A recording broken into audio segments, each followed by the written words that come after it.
All right. Welcome, everybody. I'm John Haig. I am the co-director of the Mosavara Ramani Center for Business and Government. And we are extremely fortunate today. I think some of you may know, hopefully you know Jane Nelson. Jane has been at the center for literally decades. And in 2004, she founded the Corporate Responsibility Initiative at the center with John Ruggie. And has continued doing a lot of that work with Jane Hoffman here in the front row. But Jane, just a little bit of background. She's a non-resident senior fellow also at the Brookings Institution doing at the Center for Sustainable Development. She is a senior fellow at the Business Fights Poverty Institute. She was, okay, I must confess, I didn't know what this meant, but then I realized it's a really big deal that she was appointed Companion of the Order of St. Michael and St. George in the United Kingdom's basically overseas and international honors list, services to business and sustainability. This is kind of like close to being like knighted, you know, if you know what that means. So, and she focuses on public-private partnerships, sustainability, and a number of good critical issues that we think about. And then we have Ndidi has been like here off and on for a long time. She's president and CEO of The One Campaign. The One Campaign. And she'll talk about that a little bit today. She was a founder of LEAP Africa, which is a nonprofit committed to developing principled African leaders. And the American Food Change Makers that provides support to African entrepreneurs to start and scale resilient, sustainable agribusiness. What else? Everything under the sun. I'm going to jump around a little bit. She does have this background. She worked for McKinsey in the Chicago office, went back to Nigeria in 2000. So that's an interesting twist. At some point, you can talk about that. She sits on the board of the Rockefeller Foundation, Stanbic IBTC Group, Young Global Leaders, and the World Economic Forum and Bridgespan. She has an MBA from Harvard Business School, but we won't hold that against her. In fact, we'll be positive and supportive of that. And she also is an undergraduate from UPenn, got her undergraduate degree in business at Wharton. So, and there are any number of things I could go through here. If you want to see her, you can go on TED Talks and find her on TED Talks. So, but with that, I'm going to turn it over to Jane and Ndidi. And oh, one of the most important things that I didn't mention, Ndidi was a senior fellow in the center a few years back. And we were lucky to have her. It was wonderful. Well, thank you, John, and a very, very warm welcome from me to you, Ndidi, and everyone who's joining us here at the Kennedy School and also online for our seminar on business and global development, where we're hoping to delve into how we can increase both the quality as well as the quantity of private sector investment, philanthropic support, and donor funding for supporting global development goals. And almost 30 years ago now, I had the incredible opportunity to attend the UN Conference on Environment and Development, commonly called the Rio Earth Summit in Brazil in 1992. And it was one of the first times that the UN brought together, in addition to sort of the heads of nation states, decided to bring together leaders from civil society, leaders from trade unions, philanthropic foundations, faith organizations, indigenous communities organizations, business and philanthropic foundations, as I said earlier, to come together as a sort of common voice to develop a shared vision and also sort of implementation plan for sustainable development, which at the time was defined by the Brundtland Commission as economic development that meets the needs of the present without compromising the ability of future generations to meet their own needs. And I think that's a definition that has really endured and is arguably more important today than it's ever been. Because I think we can say there's no doubt over the past 30 years since the Rio Earth Summit, we've made enormous progress, partly by those civil society actors, business actors, philanthropic actors working with governments to tackle poverty, improve access to global health, address humanitarian crises, and generally support more inclusive and sustainable development. A lot of support for the creation of the Millennium Development Goals, and now, since 2015, the Sustainable Development Goals. So there's no doubt that we've made enormous progress, but obviously there's also no doubt that progress is stalling, and in far too many cases moving backwards. And I think the underlying reasons are clear for that: a combination of conflict, climate change, the COVID pandemic, and linked to those increased economic fragmentation, economic uncertainty, obviously high cost of living and growing cost of living in way too many countries, and increased geopolitical tensions, disagreements, challenges to multilateralism, and declining political will for global development budgets, global development goals, particularly in the United States, but we're seeing a decline in support for global development in other traditional donor countries as well. So there's no doubt that although incredible progress has been made over 30 years, we're now facing some really serious headwinds. And the question is, how do we continue to keep momentum going, keep partnerships going, and keep investments and support flowing to the people who most need that support during these challenging times? And what we hope to be able to delve in today are some of the sort of inspiring examples of individual leaders, institutions, and networks and coalitions that really are moving the agenda forward despite the challenges we face. And as John has already said, we couldn't have a better former colleague, a friend, mentor than Ndidi Okonkwo Nwuneli to be with us here this afternoon. She's come up from being at the World Bank IMF spring meetings to join us to share some insights, first of all, on the One campaign. But then we'll also, during the course of the conversation, delve into some of the ways that business is already playing an impact in development and could play more of an impact, the role of philanthropic organizations and the role of partnerships and some of the obstacles we need to overcome to keep momentum going on the global development agenda. But Ndidi, it's wonderful to have you with us. As John said, serial entrepreneur, social innovator, board director, and good friend, colleague, and mentor. Thank you for taking the time to be with us today.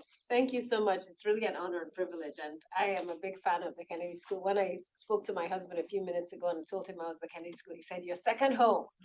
So literally, I was really happy to be here. And around the world, I think Harvard is taking on a new dimension of respect. I was talking to a former Harvard alum who is a philanthropist, and he said, "I think I'm going to give to Harvard for the first time." And he's European. And he was like, "I've never given to Harvard, but I'm going to give to Harvard." So I think we are very proud. I can say personally, I'm very proud of how Harvard has stood its ground at this difficult time. I'm also really grateful to the Kennedy School for the opportunity to be here. I've come here twice as a fellow, once as a senior fellow, once as a research fellow, and to have written 2 books right here at the Kennedy School, which have made a difference in the lives of many people. And I'm especially grateful to my friend, Jane Nelson. I met Jane through the World Economic Forum, actually. They started a gender program like 25 years ago, and they matched me with Jane. Can you believe it? And we've stayed in touch ever since. And she just has the biggest heart and the warmest, most loving, committed individual, but also someone who cares deeply about moving the world forward, and has fought on many fronts and created many things. So thank you, Jane, for your life of impact and service. I don't think we celebrate Jane enough. So that's my next campaign after the One campaign. I'm a huge fan. So yes, I'm delighted to share a bit about the One campaign and the work we do. I have a few slides, and then I know Jane has a range of topics, questions, but we'd love to hear about how you are galvanizing action. So there's a video. Can you guys hear the sound? Just the one video.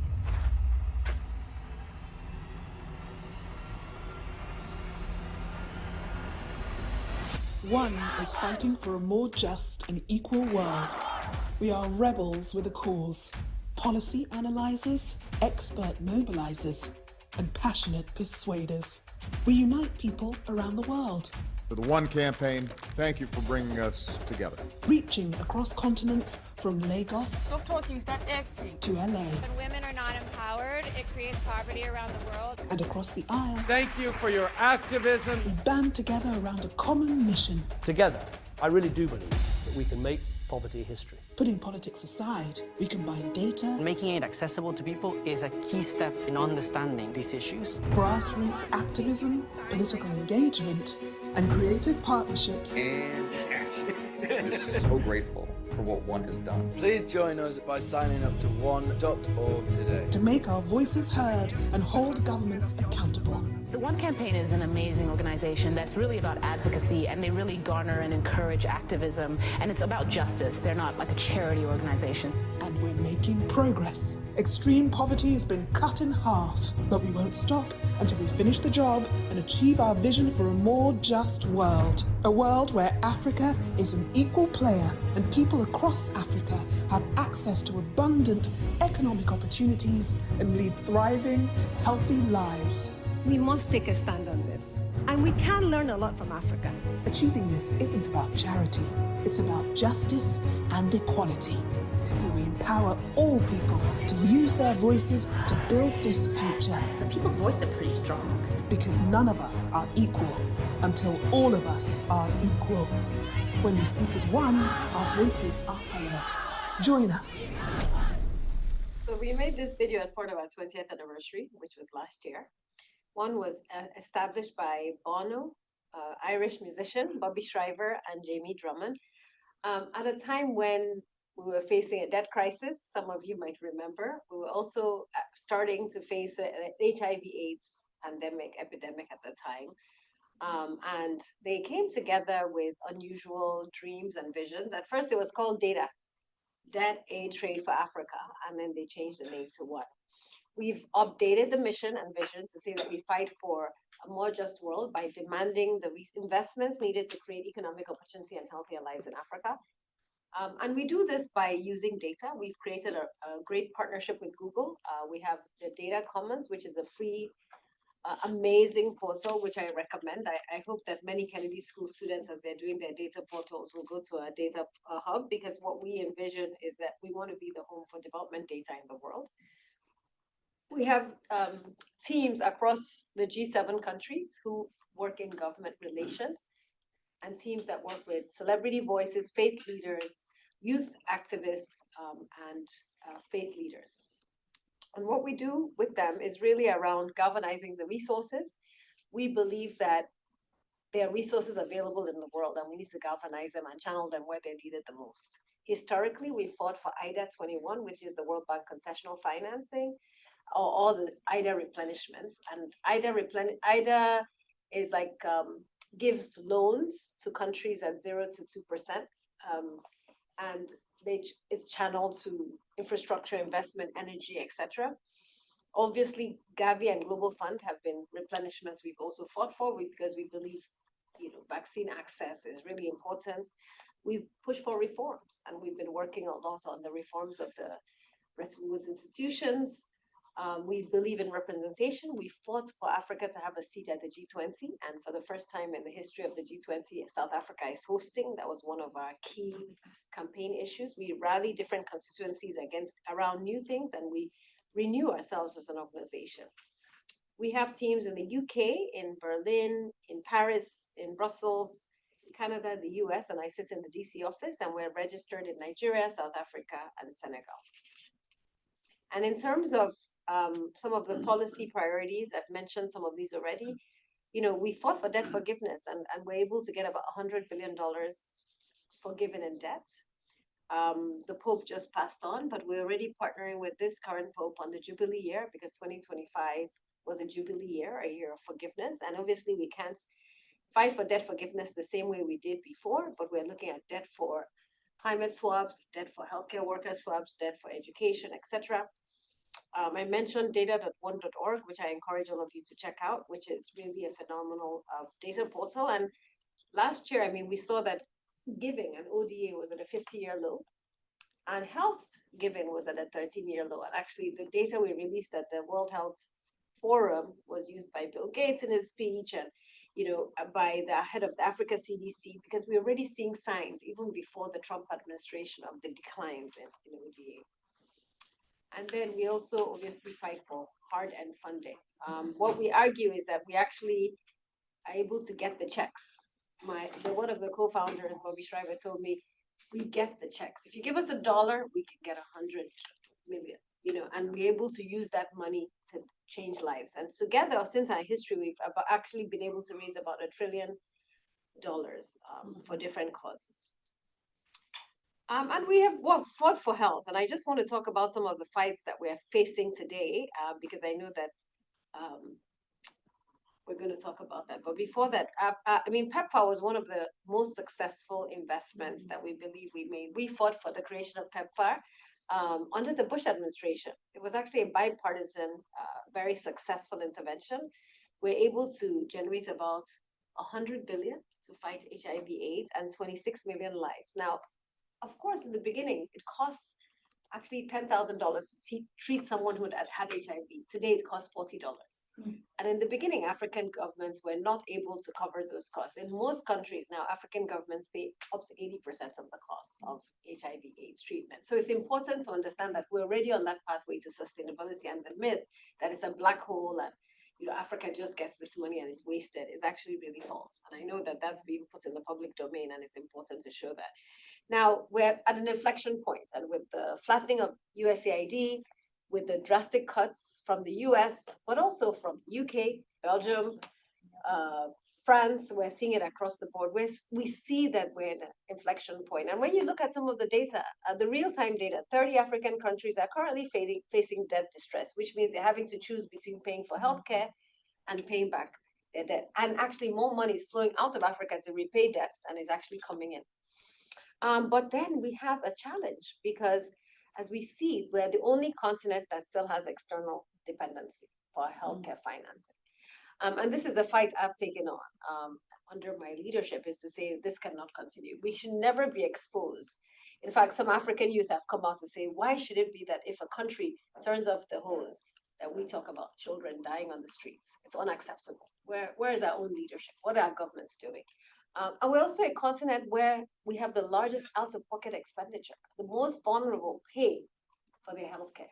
It's not provided, it's not subsidized. 37% of healthcare funding comes from Africans. So when you think about the different scenarios, it's going to be difficult unless we bridge the gap. So we've been convening across the world for the last year, leaders in health and finance, to come up with a pathway. And we did this even before the cuts, but it's gotten more acute. And we recently culminated with leaders in Bellagio, Italy, at the Rockefeller Center, and came up with this pathway, which is one of the things I'm going to be working on for the next few years, which is, this is our current financing gaps. Obviously, each country is going to have its own number, but you can, in consulting, we call it a waterfall chart. This is how we feel we can fill the gaps. Number one, we have to cut costs. And many countries, there's a lot of waste, right? So we know that. But we have to find new forms of financing, health taxes, carbonated soft drink taxes, sin taxes, etc. But then we have to unlock the workforce for the health landscape, but also create jobs, create wealth in health. You can make money in health. We also unlock diaspora funding. The diaspora currently contributes about 100 billion every year to the African continent. In fact, some central bank governors say it's doubled in the last 2 years. So we actually have launched a diaspora fund for health that's going to go straight to local organizations. We're partnering with African Philanthropy Forum. We're looking at a diaspora insurance fund, debt for health swaps. And then we really know that we have to reform the global finance infrastructure. And I know that's going to be tough with Gavi and Global Fund, but there's a real demand that we think about how these institutions push more of what they've been doing to African organizations, to African governments, to own their own data, to own their own investment. And so these are some of the exciting things we're working on. I'm not going to go through it, but there's a lot of information I'm happy to share with those who are interested on the pathway, because it's something that really I believe we can push. We're also scaling our data work, and I'll end with one of the other things I'm most excited about. For the last 20 years, one has worked with young people all over the world. In fact, when I first joined, when I used to carry my one cloth bag, and people would stop me on the streets of London and say, I was a one activist when I was in college, or I became a one activist when I was in high school, and it's changed my life. And we realized that a lot of young people, unfortunately, do not understand the inequities in the world today. Some of you in this room, and all of you, if you chose to come to the Kennedy School, you believe in social justice. I think you're converted. But the average person is very, me, myself, and I, and we're seeing that in many, many countries. So we're basically taking the great curriculum that we've developed to say, how can we scale using e-learning and get 1 million young people understanding inequities and why they should care and what they can do about it.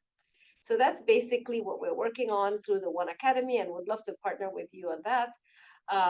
So I took this job. I mean, a lot of people were really confused when I took this job. We can turn off the slides now, because I was an entrepreneur in working in food and ag, doing pretty well, being able to pay my children's school fees and cover my own costs. And then I got a call from a headhunter, and he said, Ndidi, there's this opportunity, would you consider it? I said, I'm not an activist, I'm a social innovator.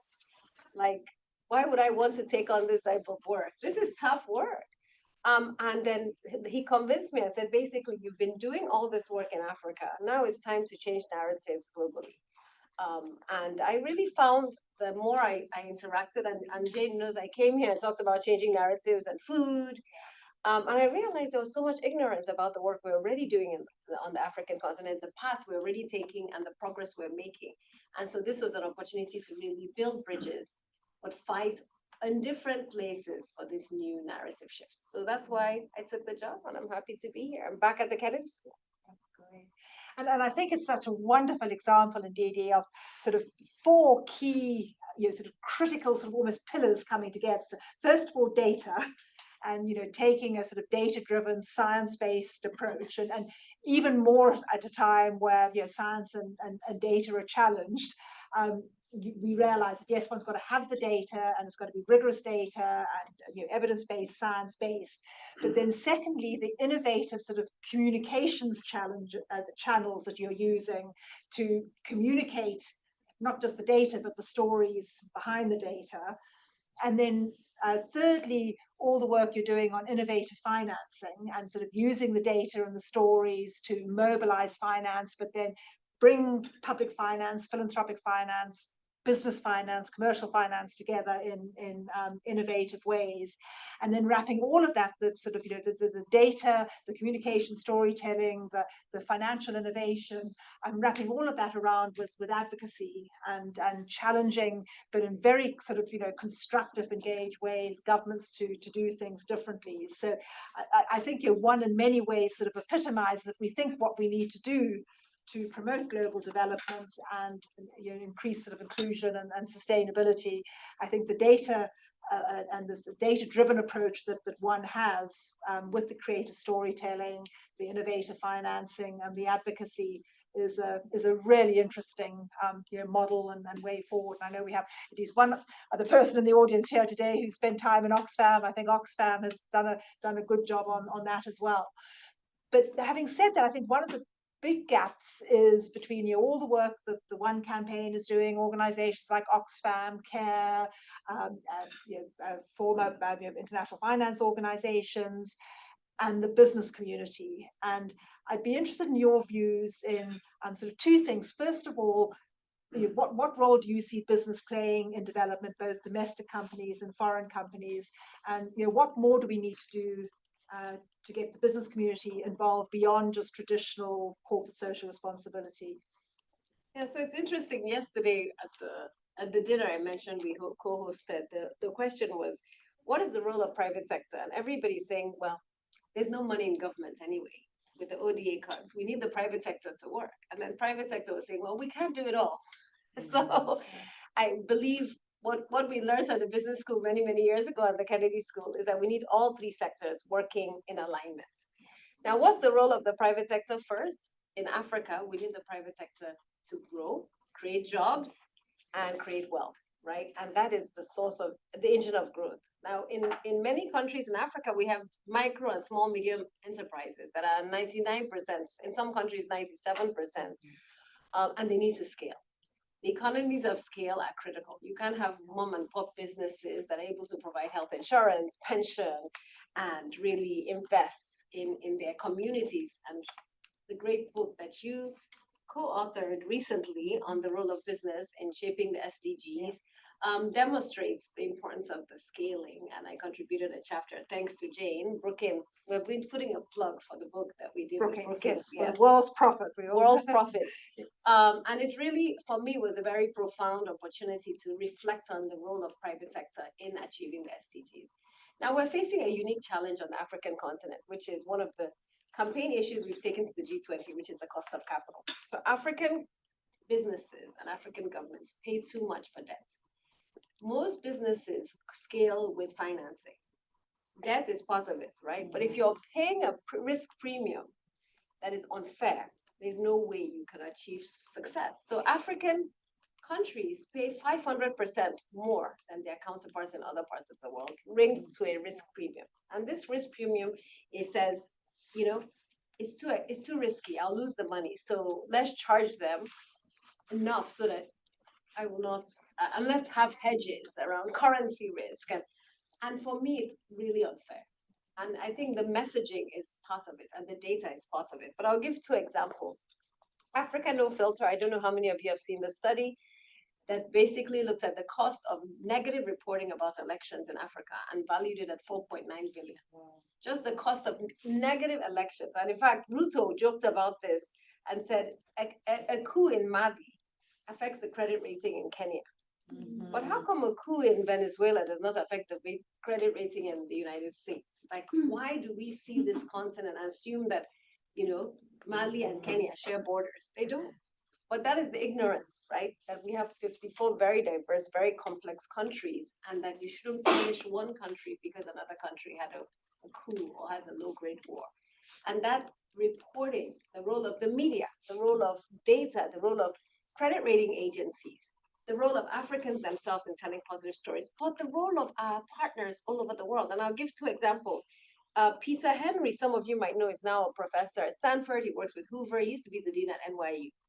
He's been looking at data for the S&P 500, comparing it to IFC investments in Africa. And he estimates that IFC invested 4.9 billion in Africa. Their returns are 6x S&P 500. But nobody tells that story. Nobody tells that story. But at the B20, IFC stood up and said their default rate in Africa of the 14 billion is 3.6%, and they recover 72% of that. They said there's no other region that even has that type of success story. So why is it that we don't tell those stories? I mentioned Prince Max, who is an alumni of Harvard Business School, who says he's going to support Harvard. He said his returns from Kenya and Nigeria are better than his returns anywhere else in the world, and he's from Europe. So we need to tell those stories.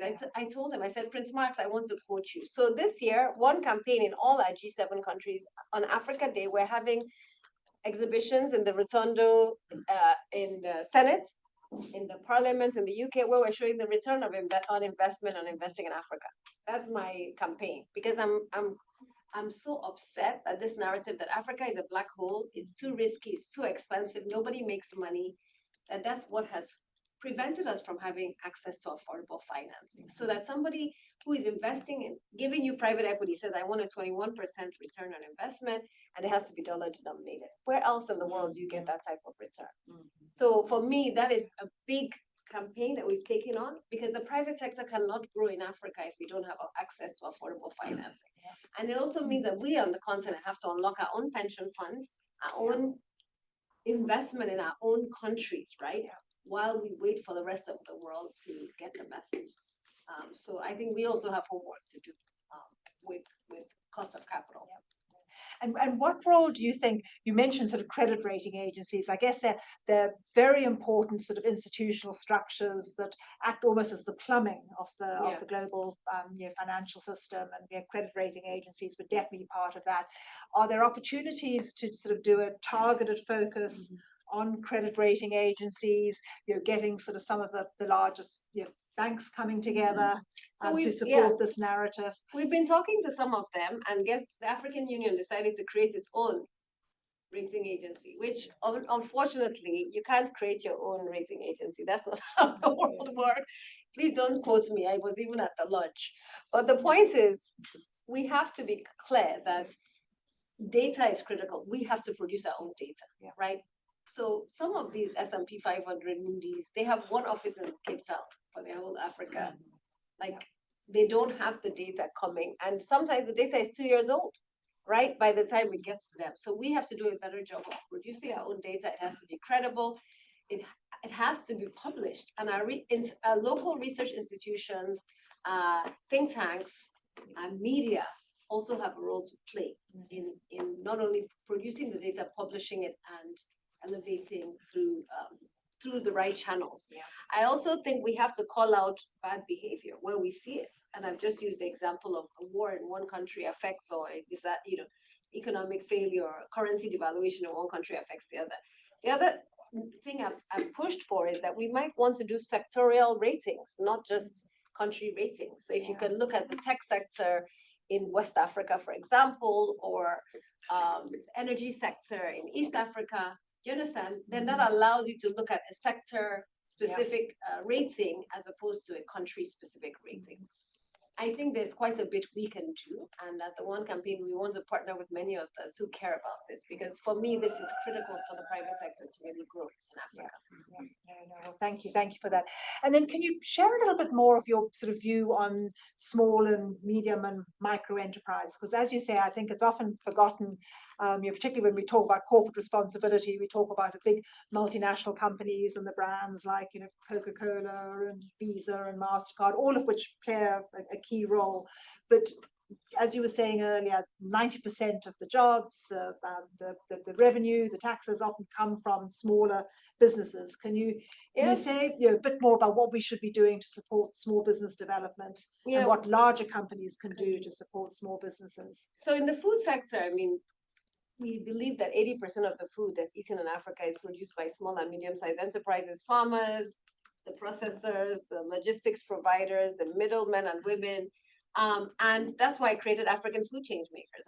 And that was my solution, to say this group needs data, they need funding, they need support, they need training, and they need access to markets.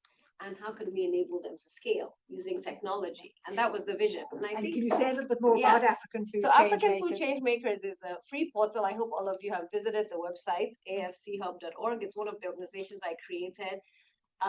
Actually, when I was writing my book on food entrepreneurs here at the Kennedy School, and when I went around Africa interviewing entrepreneurs, I realized they didn't know each other. Oh, you're a coffee entrepreneur? Do you know this other entrepreneur in this country? No, I don't. So I realized that we're all isolated, we weren't working together, we weren't elevating our voices, and also we weren't elevating our stories. And that was the vision for African Food Chain Makers. And today we have entrepreneurs on our portal and in our community in 49 African countries, which is amazing. They have come to Fancy Food Show. We've produced podcasts and videos, and we got Bill Gates to make fonio on the goalkeeper stage to change narratives. And fonio is like, I don't know how many of you know fonio. It's a really great grain. It's better than quinoa, and it's grown in about 5 West African countries. And so we've done a lot to elevate the voices of these entrepreneurs and connect them to each other. And the impact and the successes, many of them have gotten financing, training, and support. And I also created this fellowship called the Leading Women in Food Fellowship. And so every year we select 30 women who are then trained and supported. And these ones are not just entrepreneurs. We wanted to connect journalists and financiers and storytellers with entrepreneurs so that they create a sisterhood, so that they're all scaling together. And that's been amazing. And the success for me was when someone sent me the nomination and said, I want to nominate you for the Leading Women in Food Fellowship. I said, that's success when they don't know I created it and they're nominating me. Wonderful. It's gone viral. So, so I think we need similar organizations in different sectors. I created that in food, but we need the same type of thing in fashion.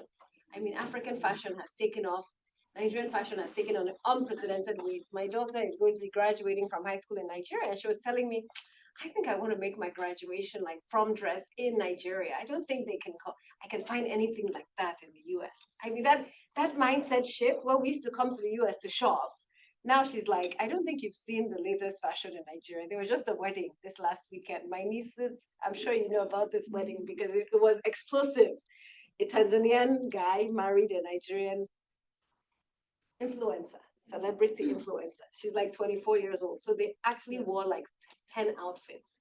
Everybody who came for each of the days. And these outfits are out of this world. And I'm like, what are these people doing?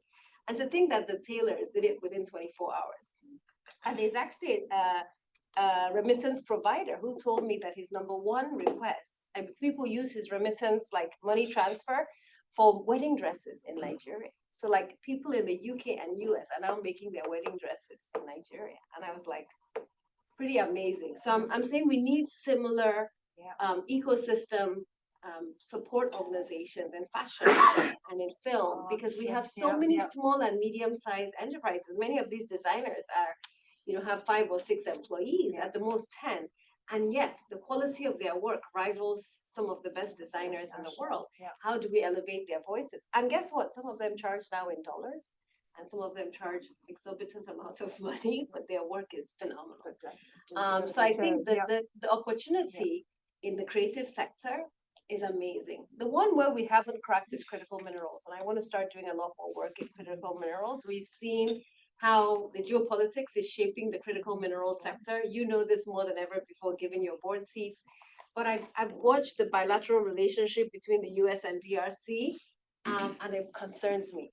It concerns me because, what the US has offered is protection, support with arms, and things like that. And then we'll take your critical minerals for X number of years. We don't know what that deal is, but I think we need to do a lot more value addition in the critical mineral sector. We need data, we need transparency and accountability, because that is one sector where the continent has a competitive advantage, and we cannot mortgage the future of future generations. And I think there's not just critical minerals more broadly. There's a long history clearly of exploitation and lack of local beneficiation, lack of local development resulting from minerals. So I think this is an opportunity to reset. But again, so sort of a great example of getting the data, the examples of entrepreneurs who are already succeeding, and then helping to network them with each other, but also with global markets as one sort of great way forward in terms of increasing business generally in development, but particularly among small and micro entrepreneurs. And as we sort of come to sort of opening up to questions, and please, and if we've got any online, please feel free to share them with us.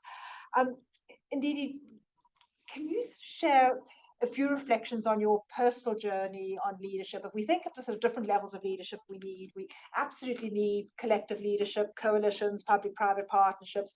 We need institutional leadership, whether it's companies, whether it's universities, whether it's governments operating at an institutional level. But all of that depends on outstanding individual leadership. And you both epitomize it, but you've also met many of the world's most respected leaders, both current and past. What are your reflections and particular advice to students and young people on what type of individual leadership do we need to address some of the challenges we face, and particularly to promote inclusion and sustainability? I think that leadership is being questioned today, and the definition of leadership is being questioned today. I would say that for me, the #1 thing is authenticity for young people. Very early in your life, you have to figure out who you are, what you stand for, what you believe in, and you have to articulate it, because if you don't, we call it situational leadership, right? Situational ethics. When you talk to people who are situational ethical leaders, you ask them, what do you do? They say, it depends. What's at stake? What do I get? and for me, you can't trust those type of leaders. So the authenticity and the self-awareness, I think, is the most important aspect of leadership. And self-awareness means you know what your strengths are and what your weaknesses are, right? And you know what you're willing to fight for and what you are not willing to fight for because of your values.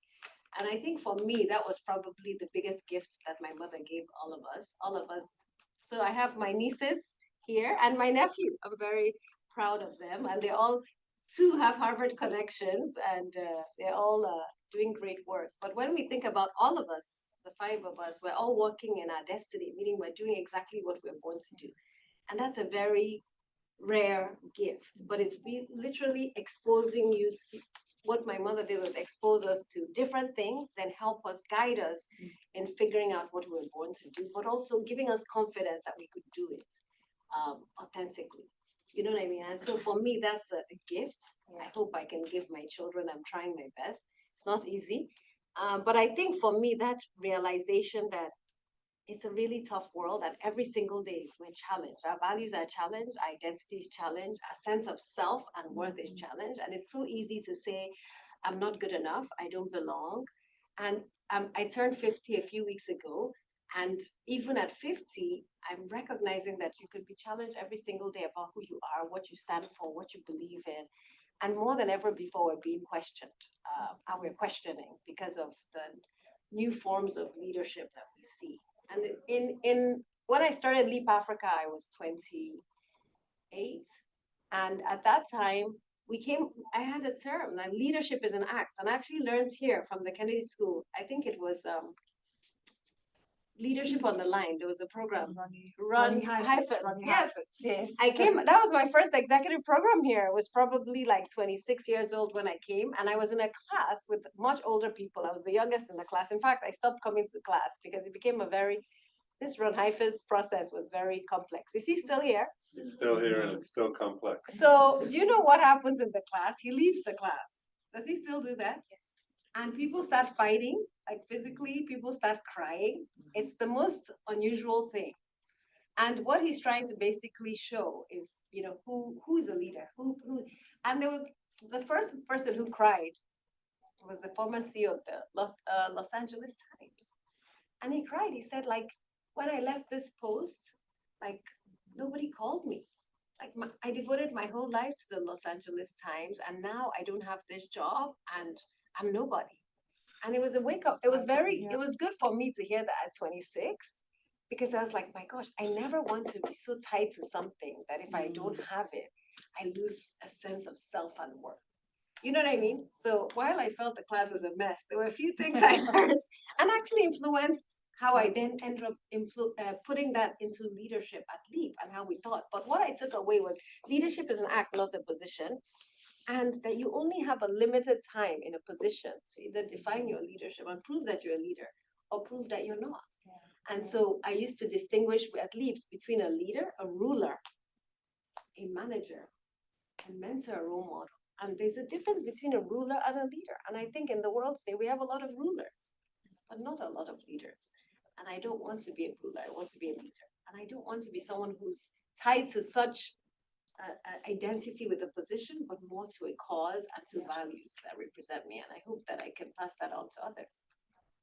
Great. Well, talk about passing on to others. Thank you for that those inspiring reflections, Ndidi. And I think your point about it's not about status or titles. It's about who you are and showing up with values and being inclusive and accountable. And I think we don't sort of focus enough on accountability for both individual and institutional leadership. So thank you for that. We've got time for some questions, comments before we start wrapping up. So if you've got so why don't we take all three of them and then we'll have another round before we finish. And if you could briefly introduce yourselves. Yeah, hi, I'm Jasper. I'm studying the MPP here at the Kennedy School. Thanks for your time. I was interested in what you think are the most important levers for change in our world and how to identify them. The most important levels of change, all right? Yep, let's take two more. Yeah. So one way of getting money into Africa is financing. Another way is exporting. And so I'm curious if you can, to the extent you can generalize, what are some potential export paths for Africa? Because it seems manufacturing, it's really capital intensive, it's not going to absorb a lot of labor. Services are now being automated by AI. So is there like anywhere in between? And then one more, yeah. Hi, thank you so much for being here. I'm Dana. I'm also an MVP at HKS. I completely agree with your point that we need not just country level ratings, but sectoral specific ratings. But I wonder, how should investors balance sovereign risk that influences the whole country, like inflation or political instability, And I think for investors outside Africa, who are not familiar with African context, they might think it'll be too risky to invest their money into a certain country which has high sovereign risk. So do we have kind of like, I wonder what you think about the rough guidance on balancing between sovereign risk and sectoral specific ratings? Great. Okay, so I think the first question on levers. Yeah, at the One campaign, we definitely have a toolbox because there's not one secret bullet.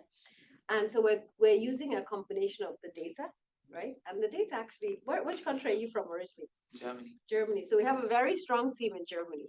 And actually, when I joined One, my first few meetings were with German politicians, and they actually, the minister pulled out her iPad and said, look at the data on ODA. So most of these countries committed 0.7%. Germany was closer to 0.35. We put it in a newspaper. We had like memes on the streets. We had young people with balloons and people's faces, like Macron's face. Like we use both very like pointed arguments, but also the data.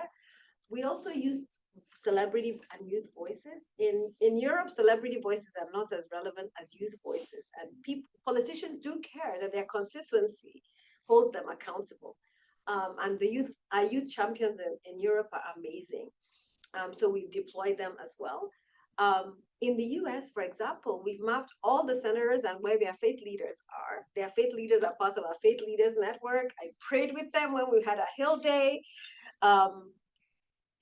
They are in touch with their senators and they put pressure on them about how they're showing up in society for the least of us, right? Because in our faith, we believe what you do for the least of us matters, not just in the US, but anywhere in the world. So that's another group that we work very closely with.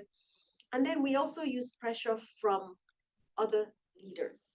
I remember when Canada was just about to decide how much they were going to give to Ida. I got rapid calls. Can you see if Janet Yellen can send a message to the finance minister in Canada? What about, so basically who are our influencers who care and who can lead the way and who are the leaders? And Janet Yellen obviously was a leader that we respected, but also had a personal relationship. So wherever we can call on other leaders, it's also important to show return on investment. And this is where the Africa part comes in, showing that the funds have made a difference. So we take people on trips to different countries. We took a team of people from Germany to Rwanda last year so that they could see the work being done and the impacts on the ground.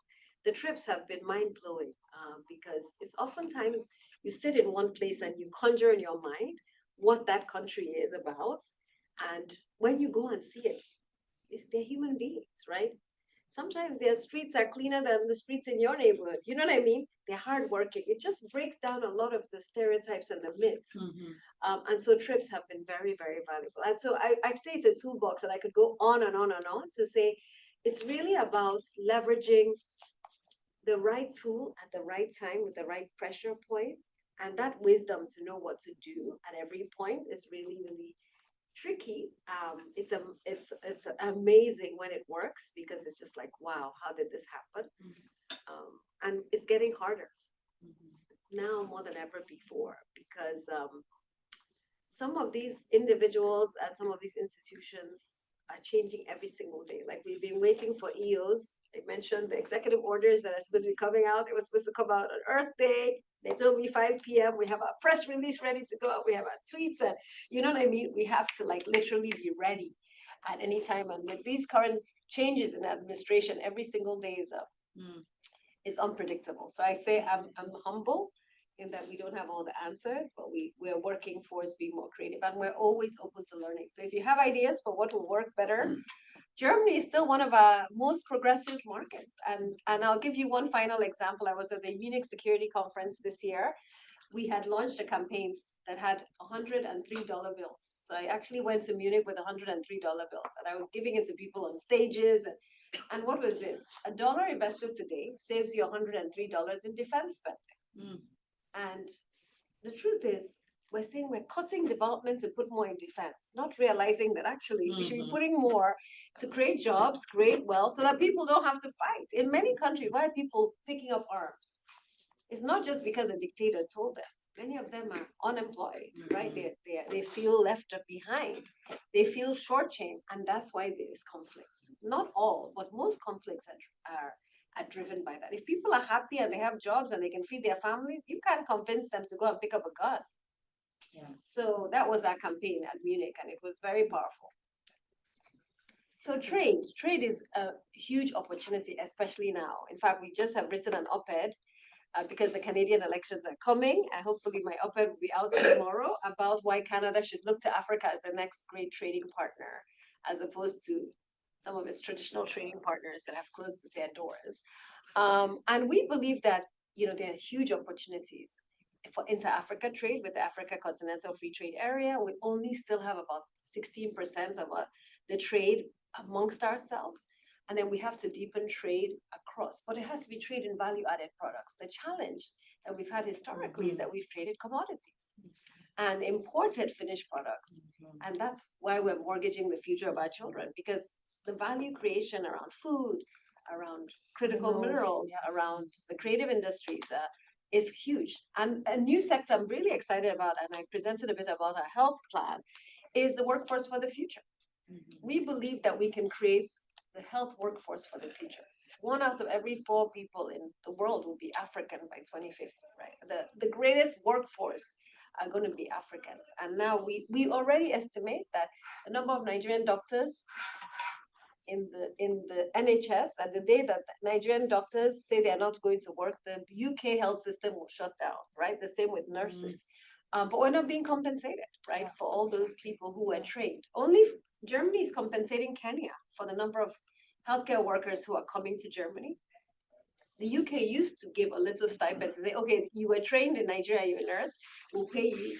You were trained as a teacher. I mean, one hospital, Eurocare in Lagos, lost 2/3 of their staff within 3 months because they all moved to the UK, nurses and doctors.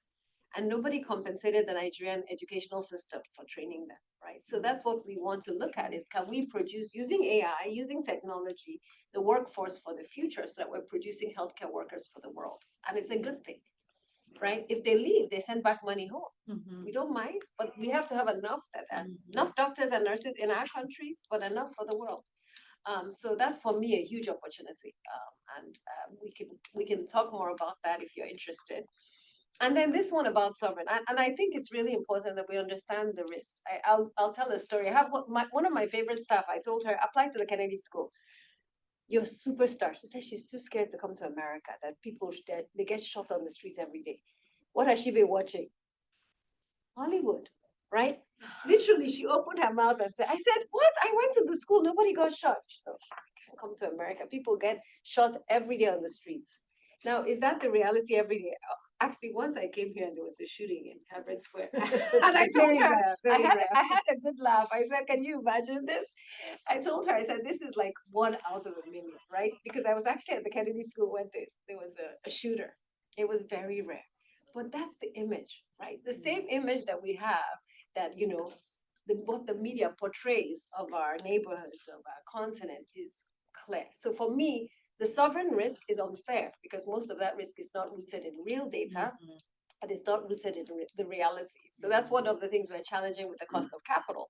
But beyond that, it's really important that we then dissect, and that's why you talk about the complexity, 54 different countries, right? And then you assume that sovereign risk in one country equates with other. And then there are financial instruments, there are hedging instruments around currency, there are guarantees. There are lots of institutions and philanthropists now willing to step in with guarantees to protect investments so that you have a first loss or whatever and you're covered. So I think for me, the innovation around the financing, and Gordon Brown is doing some amazing work on guarantees, and he's written some papers about it. I think there's a lot we can do there, not just for core private sector, but even social innovation. So I'm optimistic that this is one area that with great minds like you, we can really solve. And then also do more sector focused work. Yes. time for one more final question, or did you have one as well? Two very quick questions. It's actually a follow-on from what you were just saying. I think maybe you were referring to the debt for health care swaps. So I wonder what other impact can you see being monetized, and what are the gender dimensions where there might be opportunities from that perspective? So you spoke a lot about the private sector. I'm also curious if you could comment on the role of philanthropy and ways that it can partner with the private sector to scale impact, and also the area of impact investing. Yes. Okay, one very quick one. We are almost out of time. But Thank you. I'm curious about what role you think China has, as the world moves away from this unipolar model to, this, I guess, sharing of power between these two countries, just the role of China on the continent. So 3 seminars worth of questions. Indeed. In 2 minutes, yeah. So I think for me, there's definitely gender is cross-cutting. And guess what? Who are major care workers and healthcare workers? Women. Right. So if we can actually structure debt for salaries for healthcare workers, you definitely have a huge gender impact. And I think that's what a lot of people are looking at, because paying community healthcare workers salaries is at risk with this debt repayments. And so that makes sense. Low-hanging fruit, and it's easy to quantify and track. So for me, that one is fairly straightforward. It's harder to track like climate swaps, even though the climate movement is pushing to say debt for climate swaps. It's easier actually to, when I say easier, to quantify the direct impacts on healthcare workers. In terms of philanthropy, I'm a huge believer that philanthropy has a role to play as a catalyst, as a risk taker, as an experimenter, to prove a model before. And I'll give you one example. I sit on the board of the Rockefeller Foundation. We've taken on ending energy poverty as one of our clear mandates, and we're partnering with the World Bank and African Development Bank on this Mission 300, really saying, can we get countries to commit, and then can we bring in the private sector with innovative green solutions, and then unlock the growth to ensure that we can electrify or provide energy access. And that's one example that is starting to work. It's slow, it's not easy, it's been complex because we brought in Bezos and IKEA and Rockefeller initially, but I think it's making a lot of strides. And yesterday someone actually said of the 300 million households, they've already gotten 12 million since they started. So there's progress on that front. And I think there are many more examples that we're seeing to emerge on that. And impact investing clearly is one way. And with Chanel Foundation and with Rockefeller Foundation, that's one of the key things we believe in is growth capital. And then China. I just got an article from one of my colleagues saying good news coming out of China. And interestingly, they're very smart. With all these EOs and the clampdown on climate, China is basically saying we're going to fill the gap. And they've announced they're going to fill the gap with climate, which is really progressive. And we know how much China has invested in the climate space. So I think that the vacuum that's being created by the US stepping back is going to be filled by European countries, by the Middle East, by Asia. Japan is stepping up in an amazing way.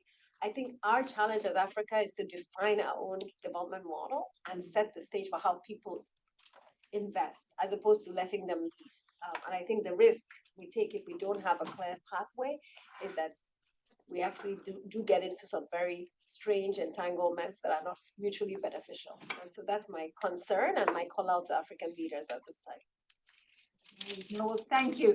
Unfortunately, we are out of time, but Ndidi, thank you so much. I think your point to the question on levers, that the ability to bring together data and evidence with compelling stories, influences from all different sectors around an advocacy and innovative financing agenda, it really does give hope for the future that organizations like the One Campaign and others are bringing these different levers together.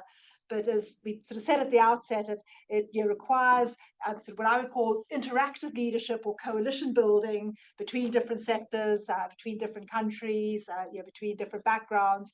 It absolutely requires institutional leadership of individual institutions taking action, but ultimately comes down to individual leadership and amazing individual leaders. So thank you for being one of them, and thanks for coming back and visiting us at the Kennedy School. Thanks so much.